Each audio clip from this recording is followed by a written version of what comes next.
See you later. Okay, bye.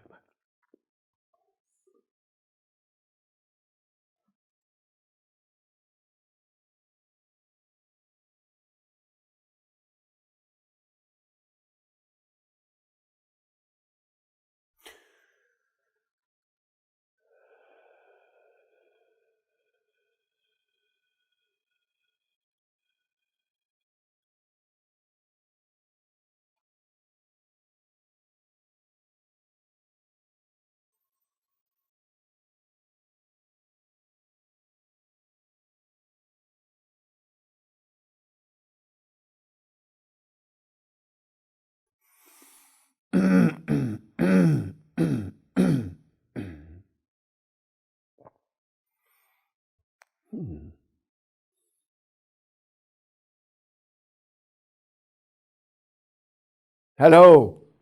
Nice to see you again. Blessings to you.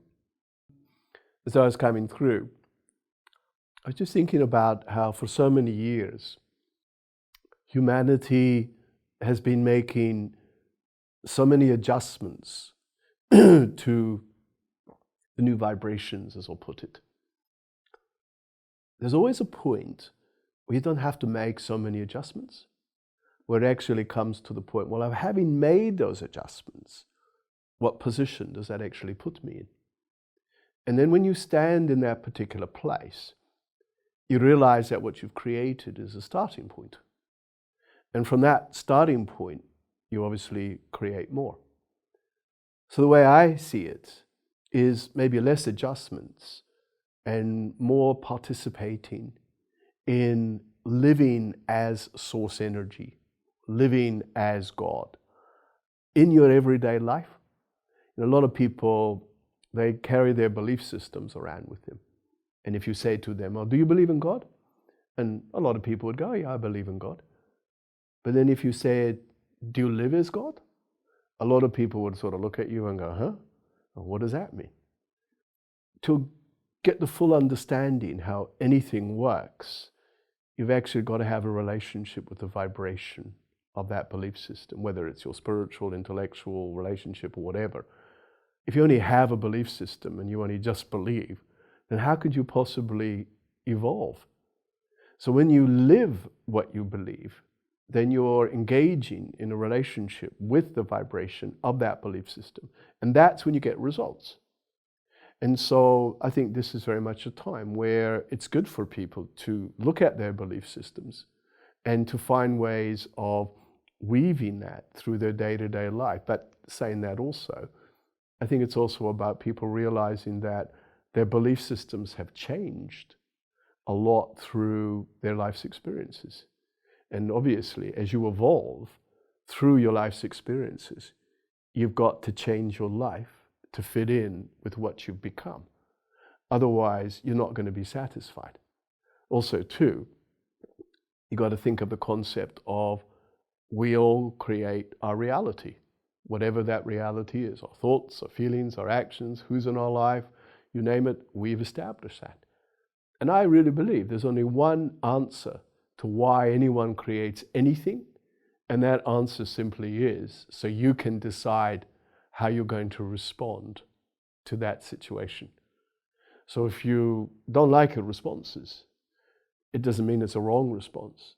It just means, well, let's try another response. So the more you understand that you do have choices to your responses, that's when you start realizing also the importance of what reality you want to actually create. So as human nature is discovering, not where we're going from here, but more, what do we choose to create? What do we want to happen in our lives? What sort of alignment do we wish? How do I want to live what I believe? As opposed to waiting for some situation to tell you, or to some big experience to inspire you. It's more of a matter of, right, well, this is a position I find myself in. So from this place, what do I choose? My response, my feelings, my attitudes, etc.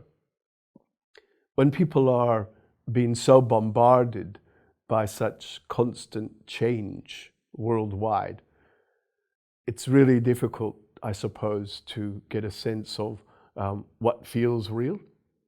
And that's where I think it's got to come down to each individual. Well, what feels real to you in the way you think, the way you feel, the way you're standing in your life, as opposed to, the rest of the world or the rest of your friends. It's more, well, what makes the most sense to me? And so, because it is your reality, I suppose you have to take responsibility for the fact that collectively you're involved in a great extended sense of yourself. So it always comes down to the fact that whatever I'm dealing with myself. Whether that's a person or an event or a walk I'm going on, it's all about me. And so I'm being told about myself through the journey that I put myself into. And so when you can really get that, and also get the response, invariably you find that you're able to match up your responses with your reality in such a way where you've aligned yourself to what humans would call source. And then that's when things make more sense to you. And of course, the moment things make more sense to you, and this is, again, getting back to what I said before about living what you believe, you're actually training yourself to be a lot more perceptive to what's actually available, to human nature, with all the different frequencies, vibrations, whatever they are. And that training allows you to be a lot more perceptive in the way you want life to speak to you. But then saying that, it makes me think, but it's still your voice. So what's being said is actually you. You've created that as a way of interpreting something you needed to actually listen to. And so I think humans are more refined in their ability to be attuned to what's actually available. Obviously, attunement doesn't mean you're going to hear it with your ears. It's like hearing with your feelings. So you have a greater sense of something. And then this is where you are able to be receptive in your brain area, so that therefore you receive information, you receive ideas, knowledge just seems to be there. But all that's happened is that you've moved away from a denser frequency that sort of blocked things up, cleared it out, and then the information that was always there is actually able to be received, but also recognized on lots of different levels. I suppose in a way it's like, with a camera, you could have the camera going, but if you have the lens over the camera, then you're not going to get the picture. So you've got to take the lens off.